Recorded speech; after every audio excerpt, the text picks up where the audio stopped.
denial of women's most basic human rights is a situation that can only be described as gender apartheid.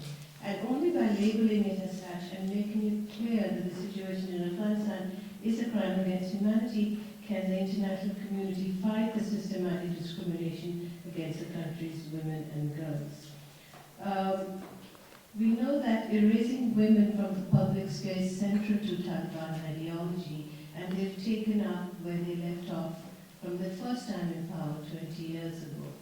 And we see that there's a connection between gender-based violence and human rights violations. So we have gender-based violence that has increased exponentially, while ethnic relations, sexual minorities are suffering intense persecution. At the same time, Afghanistan is facing one of the worst humanitarian crises, with over 90% of the population experiencing some form of food insecurity, and of course, women-headed households are disproportionately impacted.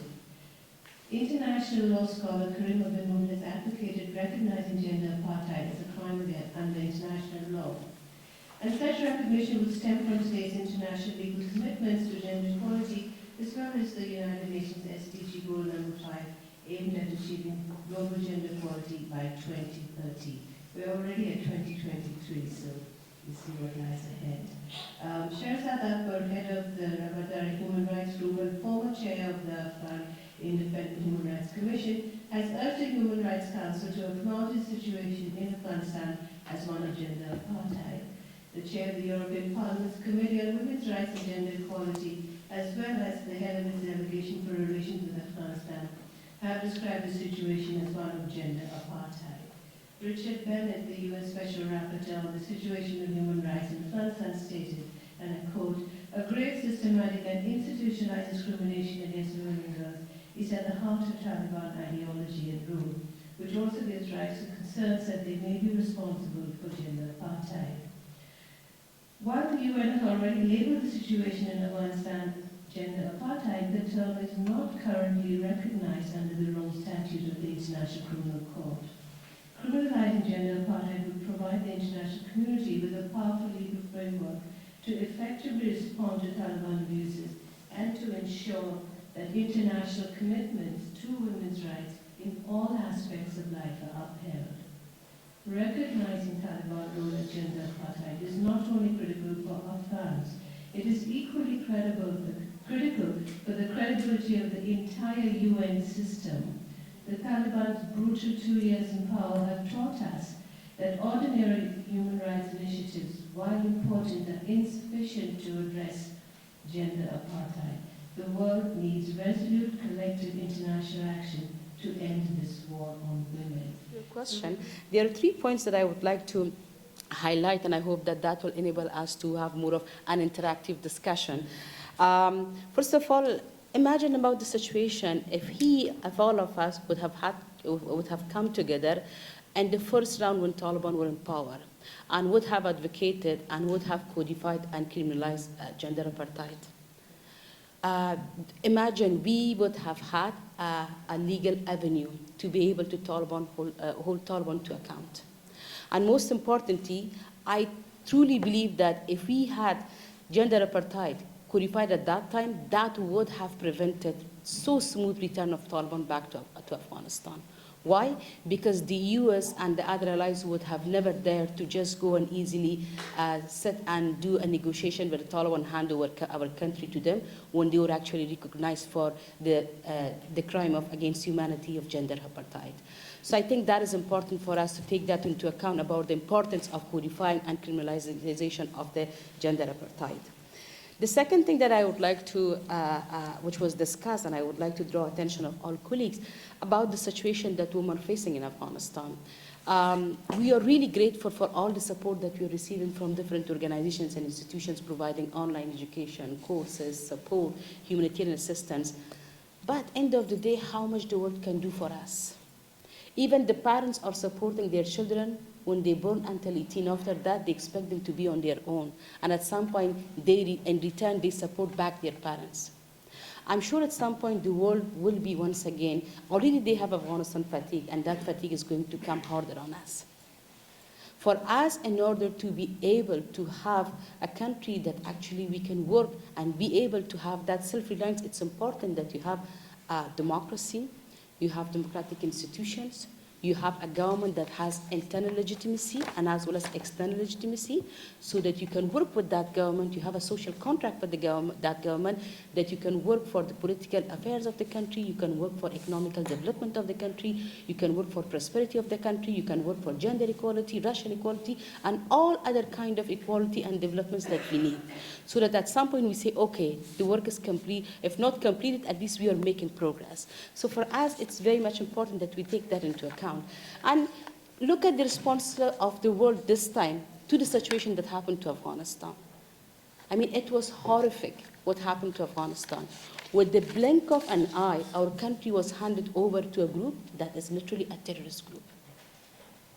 And so many of them are in the blacklist and sanction list of the UN. But that country was handed over for them. Despite all the advocacies that we had, despite all the programs that we had with the international community, they kept on giving us empty promises that, oh, don't worry, there is going to be accountability, NATO is going to agree with the Taliban until everything is agreed, all those things, but then suddenly everything was handed over to the Taliban. So if we had the gender apartheid codified, that wouldn't have happened. And then also look at the response of the world towards Afghanistan. The situation that we are facing, the poverty that we are having, the humanitarian crisis that we are facing, the human rights crisis that we are facing in the country, and look at the response of the world. When we are critically going and communicating with them, then when they don't find anything, then they are saying, "Oh, you're so divided, you don't have any unity of the voice. We really don't know how to respond to all the questions that you're having and all demands that you're having."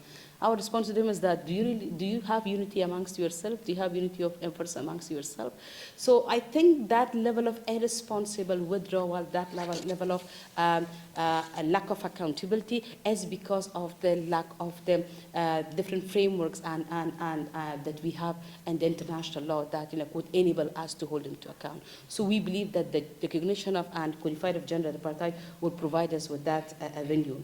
And then on top of that, let's also think about, for us, if once the gender apartheid, the last one that I want to make is codified, we can use that first to hold the countries that they are allies to account. We will knock on their door and we say that, okay, gender apartheid is codified. Based on what? You're interacting with the Taliban, you're engaging with the Taliban, you're what? And then second step is that what you're doing to the people of Afghanistan. Also prevent some of the regional countries for recognition of the Taliban in different avenues, and many of them, I'm sure you're aware, that several of them have already allowed the handed over Afghanistan embassies to the Taliban and as well as their consulate to the Taliban. So all these avenues, the codify of gender apartheid will provide us with the avenue that we actually hold all these players into account and make sure that they are playing properly, taking into account that gender apartheid rather than their own geopolitical interests that they have in Afghanistan. We are also setting the right example for the world.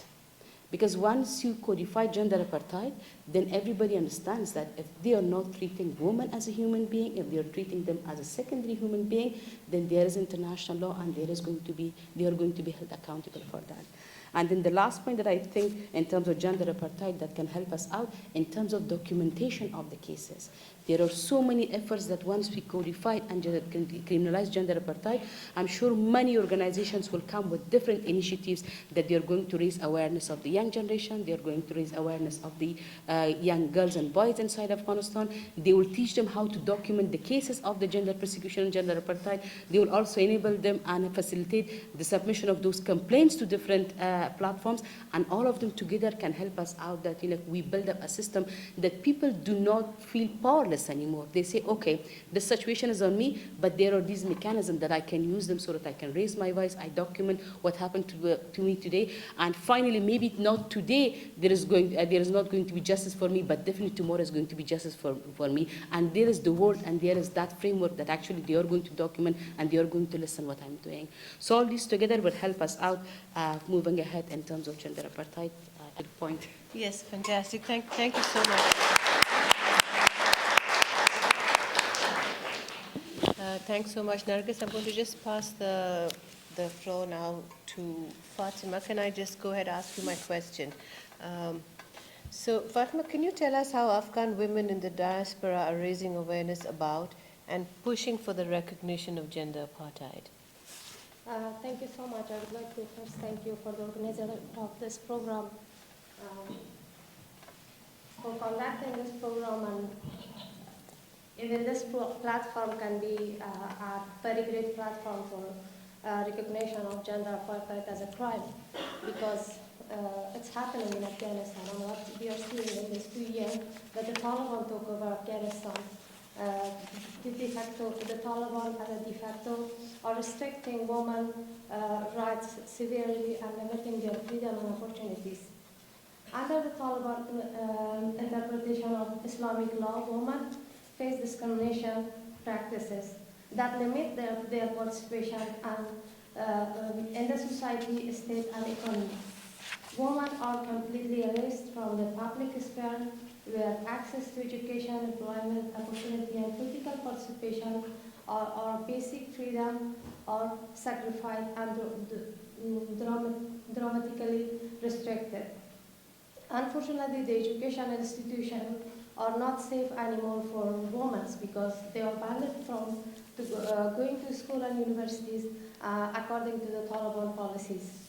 And also the level of insecurity for Afghan and WHRD is increasing day by day because the de facto, the Taliban controlling citizens from their social, economic, and political, cultural activities and with the radical interpretation of Islamic law. And also they are strongly, this is strongly impacting on WHRD activities, and now we are seeing that when the WHRD is conducting their protests and they are doing some advocacy, some conducting conferences, they are targeting them, they are torturing them, and there's not good opportunities for them to raise their voices. But luckily, we have the women at the international level that they have fled Afghanistan, and they have the chance that they are raising their voices through different methods and platforms that is available for them. Like recently, we can see that conferences are conducted regarding gender apartheid, and also panel discussion, webinars, and the women in the diaspora, they're usually trying their best to recognize gender apartheid as a crime in the international law. And we cannot see a single interview when we see from the woman activists in the diaspora without emphasizing on gender apartheid, and it's usually their voices, and they are making the international community to count on that and to make international community to accountable for the gender apartheid which is happening in Afghanistan. Especially there was recently gathering was happening through WRN, which Nargis Nehan was part of that, and they have we have built a kind of like woman forum, Canadian woman forum in Canada for Afghanistan, and that panel was mostly emphasizing on gender apartheid and criminalization of gender apartheid, and also WCRAN have a roadmap for gender apartheid, and they are emphasizing on advocacy for those organizations that they are part of Afghanistan. They are part of Afghanistan decision makers, and they are having their representative in Afghanistan, and they are asking from them to emphasize on gender apartheid.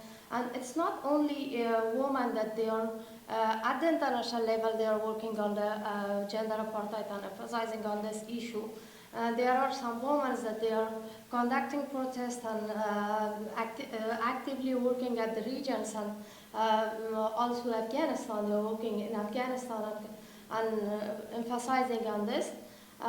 We can also see the international media as another platform that women in diaspora can raise their voices and can ask from the international community to recognize gender apartheid as a crime.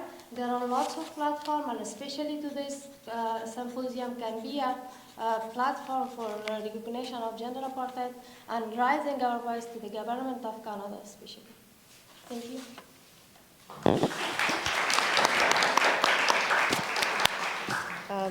Thanks very much, Fatima. I'm going to pass the mic now to Shogofa. And the question for you that I have, Shogofa, is can you tell us about any recent developments or specific upcoming opportunities for pushing for the recognition of gender apartheid? Good evening, everyone, and thank you so much for inviting me here. I would like to show my gratitude to a Canadian woman, an Afghan woman, which is working for Afghan women, whether it is about education of girls and women in Afghanistan or whether it's about gender apartheid. Before I go to your question, have my answer, I would like to mention and address some of the things that going on in Afghanistan and some of the things that in these countries the organization made it, or some other women and other persons who come to these countries called for the gender apartheid. I will start from two sisters, Tamanna and Zarina. They both sisters detained and arrested by the Taliban when they were in Afghanistan. They find the chance to get out of the country, and then they went to Germany, and they did a protest there, a hunger strike. But it was about 12 days. Nobody came to them. Nobody was taking an action in the level of government. Other thing, well-known figures like including Hillary Clinton, Malala Yousafzai, and other women who are in exile from Afghanistan sent a letter to United Nations and calling for recognition of gender apartheid. Also, 80 countries, member of countries, and observance of a United Nations called the Taliban decrees as a violence and discrimination against women in Afghanistan, and they called for, and all the time these people and United Nations was telling about this action that the Taliban is doing against women in Afghanistan. Even Richard Bennett, who was a senior expert of United Nations, called that gender apartheid should be recognized as an international crime. But on the other hand, as a journalist and as someone I'm a member of a committee, and all the time I'm engaging with the people in Afghanistan on the ground, with women and girls who are facing right now the discrimination. They don't have nothing.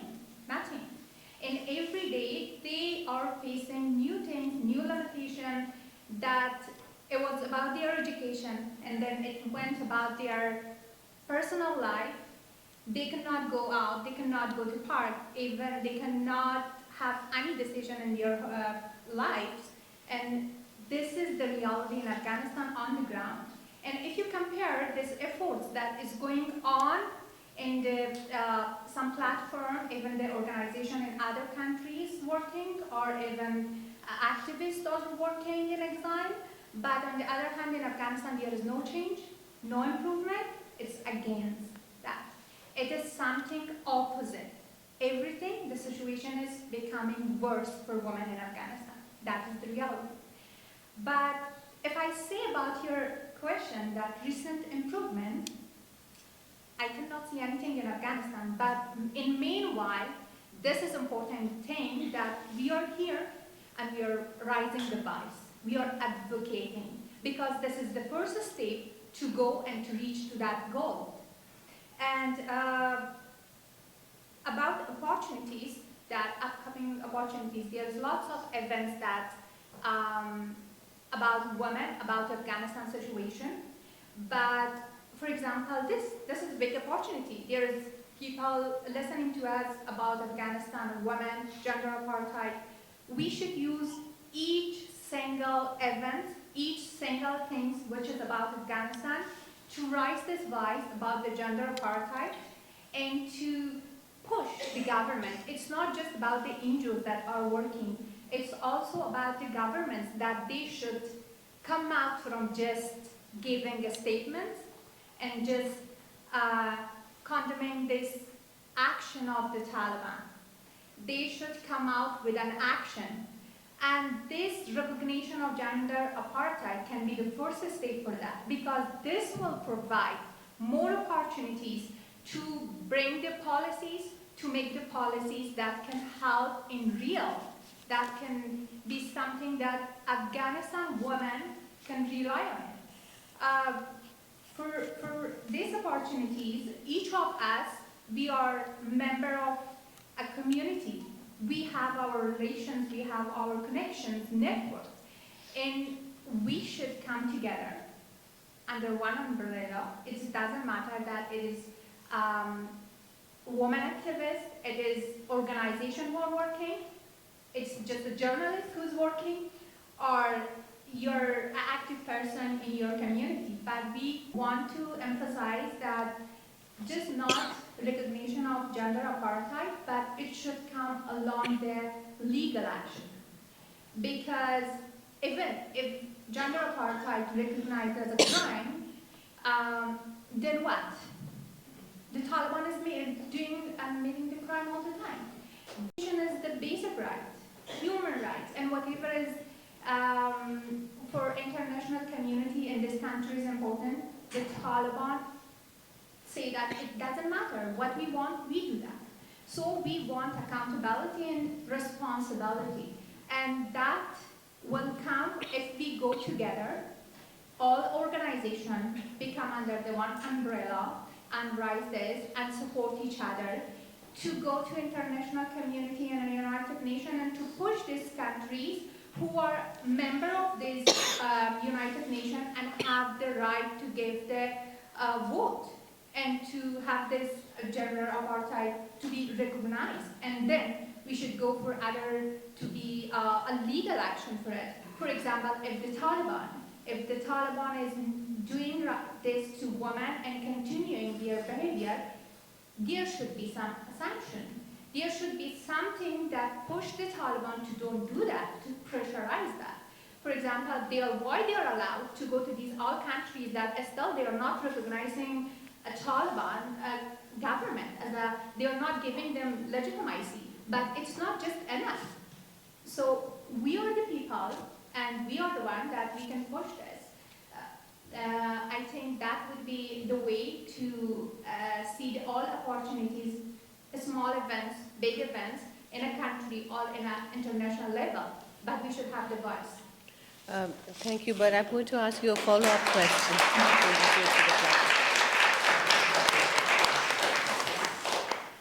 So thank you for those thoughts. The follow-up question is, what can we do here in Canada to support these efforts? I would say I love this question because I really want to do something here in Canada. As a journalist here, I'm trying to all the time bring this reality stories in the screen of a Canadian platform to see what is going on in the ground in Afghanistan. But unfortunately, the other conflicts in the world, whether it's Ukraine, whether it's Israel and Palestine war, these things got the attention, and Afghan women and what is going on in Afghanistan just forgot. So as a small member of this society, I'm trying that, but Canadian women, for Afghan women, can also working for education of women and girls in Afghanistan and having these events, and not just Canadian women. EJITSO, the organization that have Committee for Advocacy of Women, that I'm a member of that, is also working with the people who are in the ground.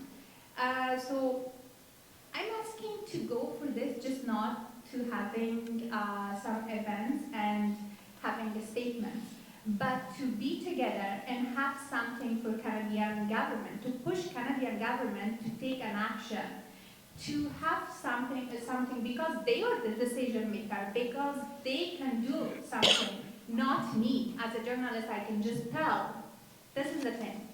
But if we push together this subject to the government, for example, if we collectively have a legal letter to the government of Canada that, okay, we want you to take a step, to take action. And other countries who are working with Canada and who are still member of the United Nations, they also should take the step to go to an action and then to have a law. For example, these countries who are member of United Nations, if they have a law that, okay, this is gender apartheid, and then it's coming along the legal action, then the Taliban should pay for this. And then the Taliban shouldn't be allowed to go whenever or whatever country they want. Why they are inviting the Taliban to other meeting events, why they are allowed to go and travel, while they are a group that they are against humanity, they are against the right of women, girls, every one who are in Afghanistan. They are doing this crime. So we want the government, and we can push it. We can push the government of Canada and other countries to have a step in an international level. Thank you very much. So I hear what you're saying about enforcing the travel ban, and we have to use international law to hold all states accountable. And I have a similar question for you, Fatema, which is to say, what action can be taken by concerned citizens, us, members of the public, and what should we be asking our governments of the UN and of other states, what should we be asking our governments to do? Thank Concretely. you so much for your question. I think what we need to do, the documentation of the cases is very important. That should start with. We should also focus on our advocacies, and our advocacies should be based on the cases that we have and based the reality that we have in Afghanistan. And also we need to have a lead organization to collect all these voices. And of course, the forum that Nargis Nehan is leading, that it is, they have started their work, and there are leaders of Afghan women leaders that they will be working together on this issue, especially. But that needs to be that needs to have financial supports from the international communities, because you know. As we are living in Canada and we are having our daily life, that we have to deal with that as well. If they don't have any financial support, they wouldn't be able to continue their efforts on that. Although we can see that they are doing lots, but still the financial support is needed for them. I have read several documents for this, that what we should do. And I have found some specific recommendation for the UN and member states that we should ask them and we should make them toward the gender apartheid, and to ask them to criminalize the gender apartheid. And the first recommendation that I have found is the UN member states should use the term of gender apartheid. The UN member state adopted the UN Security Council 1325 National Action Plan. When we were working in Afghanistan, every country was working on implementing their national action plan in Afghanistan, and we were doing lots of NGOs. We are doing projects on that. But now I'm not sure why they're not following on that. Where is the NAP that why they are not implementing that anymore in Afghanistan? The other thing that I would like to recommend, that the feminist foreign policy states must urge UN Security Council to identify gender apartheid as a crime in the international law. There is another recommendation that we should endorse the call of UN recognize gender apartheid as a crime against humanity under international law. The UN must urgently adopt a comprehensive international framework that safeguards women and girls from institutionalized gender-based discrimination. Another recommendation is that the Security Council should adopt resolution prohibiting any direct aid and assistance in maintaining Taliban or any other gender apartheid regime. The CEDAW Committee to issue general recommendation defining and setting out international obligation to prevent gender apartheid with reference to CEDAW and existing international norms and laws on apartheid. The There is an urgent need to initiate and develop an adoption of new UN convention that criminalize gender apartheid. The last but not the least, the UN member states must adopt their own proactive policies and exert pressure on Taliban who use extreme and systematic gender apartheid. I hope that one day we will have a safe Afghanistan, a safe place for the girls and women. We have lost everything in a blink of eye, and we left the country. We cannot expect this from the old world that please help Afghans and get them out. You cannot get out all the Afghans. The system needs to be changed, and there should be a support for Afghan women, and this gender apartheid should be ended in Afghanistan. Thank you.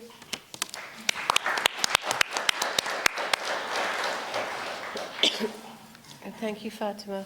So I have my last question for you, Nargis, and that is, it's your turn to share your recommendations for action. What is your message for us gathered here today, as well as for the governments of the world? Thank you very much. For sake of time, especially that this is the last panel and everybody is very tired, and there is a lot that all of us are taking away with ourselves after this symposium to digest, process, and comprehend, and then see how we can take them forward. I will avoid those recommendations which are already highlighted by two panel members, but I will present a few other points to complement on what they have said. First of all, human rights are human rights, and human dignity is human dignity. Whether we are talking about Canada, whether we are talking about Afghanistan, whether we are talking about any other country. I find it deeply troubling when I see that human rights are having one value for first countries and a very different value for countries like Afghanistan. Look at the latest incident. Three nights, one of our provinces was struck by earthquake. In 3 nights, we lost more than 3,500 lives. I still think the number is higher than that. We have so many hundreds of people unaccounted. Have you read anything in media? Have you seen anything in media about it? Is this our value of 21st century?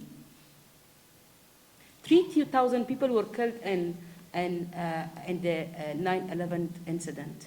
That changed the whole world. They spent billions of dollars, they killed thousands of people, and they fought for Taliban for 20 years. Again, they made peace with the Taliban, they handed over a country.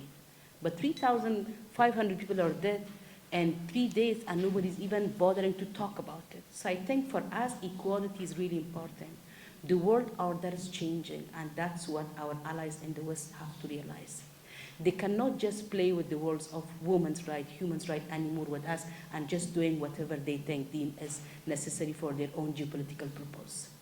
When they say we say human rights, human dignity, we expect everybody to respect that for themselves and as well as for us. That's point number one for all of us, to advocate with our governments, but also to raise awareness of our next generation that they understand and they respect that for everybody, regardless of their country, regardless of their racial.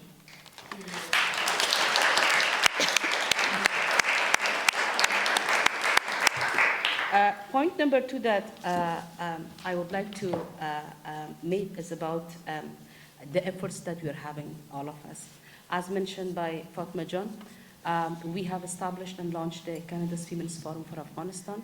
We very much hope that we'll be able to continue our advocacy, our awareness raising, and different initiatives that we can take forward, because it's not only about advocating for recognition of the gender apartheid. It's also providing platform for those Afghan women like myself, Fatema John, Shogofa John, and so many others that we have in this room, that we were actively engaged in development of our country. Suddenly we are sitting in a country with no agency, no identity, and no platform to be able to continue our activism. So it's important that we continue creating those agencies and platforms for women so that we feel relevant and we continue our advocacy. Joining our efforts are very, very much important. There is no way that we can change at the international level something if we don't join our efforts about that. A lot is happening. I'm not complaining anymore that Canada is not doing enough. A lot is happening in Canada. We just need to connect and we need to share information so that people are aware about it. A lot is happening by newly resettled Afghan women in US and as well as European countries, UK and other Asian countries. We have to come up with a mechanism that we join these efforts and make sure that every one of us, whatever we are doing, somehow is contributing towards recognition of the gender apartheid and codifying of the gender apartheid. So everybody has to do their own bits at the personal level, at the organization level. The other point that I would like to make is about changing the narrative.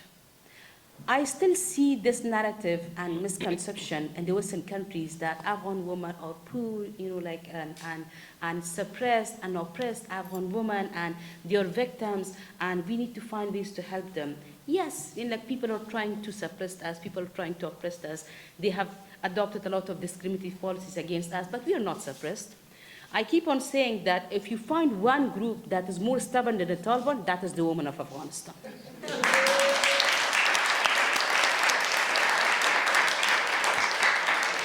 And trust me, America, with the whole world, fought. They could not beat them. We are going to beat them, and you will see that.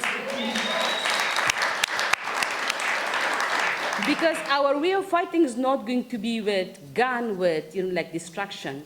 It's going to be with logic, it's going to be with pen, and it's going to be with legal framework, which is going to be much more sustainable. So that's important for us, that we actually change that narrative that everybody thinks that, yes, we have to help Afghan women, not because that, they need help, but because of the situation that they are facing, because the way that the world abandoned us, the way that the world actually, because of their own geopolitical purpose, betrayed us. But we also have to understand that Afghan women are working so tirelessly. I still remember 2 years back, all of us were sitting in our homes, actually in our offices. The Taliban came and took Kabul. We had to go to our houses, and all of us were talking. It took us 10 to 11 days until we get into the airport. By the time that we entered to the airport, every one of us had our mobiles in our hands, and we were already writing about the situation in Afghanistan. Our country's changed, this what happened to us, this what, and media was speaking about that, and that's what we did. With the life-threatening risk that all those girls protesting for their rights were taking in Afghanistan, it's very important that we tell these stories continuously and we make sure that we change that narrative. Leaving everything behind and just packing my 20 years of life in a 2 kg of bag and just leaving Afghanistan. Now imagine how much all of us were going through. So I think the time has come, and this is where actually we need. When it comes to leadership, I think nobody can help us out but ourselves, because I see that capacity in Afghan women. But when it comes to facilitating and providing platform for us, that we actually come and begin to have intra-Afghan women dialogues, where we say, okay, fight is over, anger is over, what should we do? All of us want the recognition of gender apartheid, how can we do it? All of us want codification and criminalization of gender apartheid. How do we do it? We want a political party for Afghanistan. How do we do it? For us, it's important that we talk amongst ourselves, we discuss those differences that we have, and then be able to build consensus. And I think we also take our leadership, it's a testing time for us that we take our leadership to another level. And that level is that if I don't like you personally, I will not avoid you anymore. I'm not going to discredit you anymore. I just have to learn that I should come and talk to you and accept you with the difference of opinion that you have, and you accept and respect me with the difference of opinion that we have. And then that is actually going to help us out to make forward. And I really look for the day that in the first phase we have the coming to the political pathway.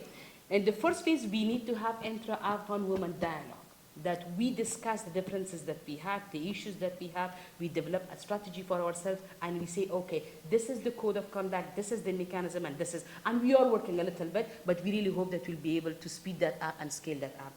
The next phase of that is going to be Afghan women hosting intra-Afghan dialogue. Taliban do not want to come, fine. At this point of time, ignore Taliban.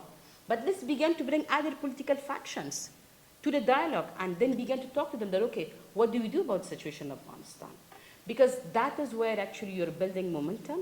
That's where you're building to create that mechanism that will have visibility, that will have the blueprint for the future of Afghanistan, that is not coming out of mind of a few people, but actually has gone through a consultative process owned by everybody, developed by everybody for themselves, so that way they have the ownership, and then all of us can rally behind that and can advocate for that, so that can help us parallel to recognition of gender apartheid, also putting the pressure on the world that stop giving money to the Taliban, stop giving us these humanitarian assistance and all those things.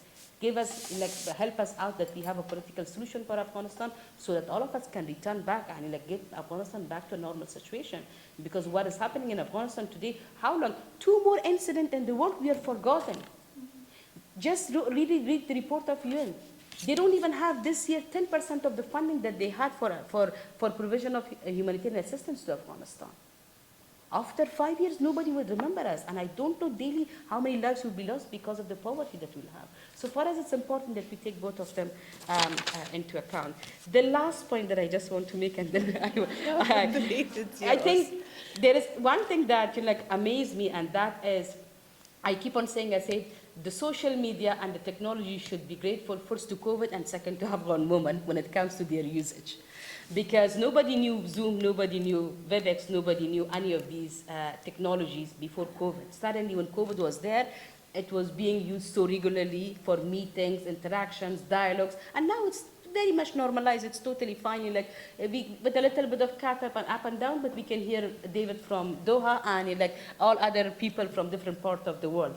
An Afghan woman, despite not having any support, we really use technology, especially those that are inside Afghanistan. They use technology and they use the connectivity to make themselves heard.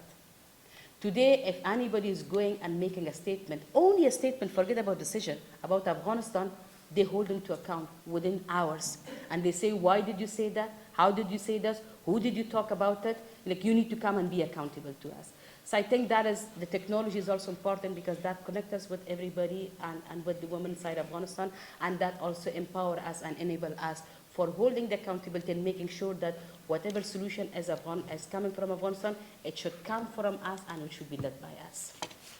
Okay, thank you very much. We're running very short of time, so no, it's a pleasure to hear from you, but I want to just give a chance to the other 2 panelists in case they have a quick response to the questions. Well, I just want to mention something that I forgot to mention, that please do not forget about women in Afghanistan who are protesting there, who are in the ground and facing challenge. They are so brave women that they detained by the Taliban, they're a person, but still they have their voice inside Afghanistan. So about that supporting women inside Afghanistan is very important, that to have that voice. And it's not just, it's from each angle. For example, right now in Afghanistan, I was trying to have someone to have a report on earthquake, but in Herat there was no Canadian journalist or nobody from Afghanistan was working. Because they are not interested.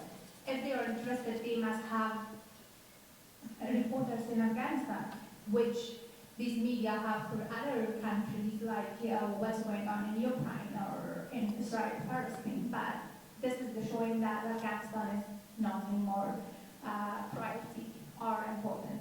We should get this important to Afghanistan. And the local people who are protesting, either they are women or journalists, because not just Afghan women and journalists, but it's also men, that Murtaza, Parsi, we saw, with the other girls, that Julia, Neda, they are arrested, they are detained by the Taliban. They are the believed people who are rising their voice, but we shouldn't forget that they are in very bad situation in Afghanistan. Even some of them don't have something to eat because there's a huge poverty in Afghanistan. Women completely lost their jobs and opportunities, and besides that, men also struggling in Afghanistan. So if you want to we should support them. We should empower them inside the country because there's, as Ms. Nahan said, there is no way to bring all women from Afghanistan here or all people, but we can empower them, we can support them. Thank you very much. Fatema, last word to you. Yeah, thank you so much. I think we shouldn't be disappointed for that we are not united, the women are not united because of the activities that they are doing. The fact that we are immigrated to different countries, we are dealing with different problems in our life that we are immigrated and we are having new system, everything is new for us. Even a doctor appointment is very different than what we were dealing in Afghanistan. So we should not be disappointed at that.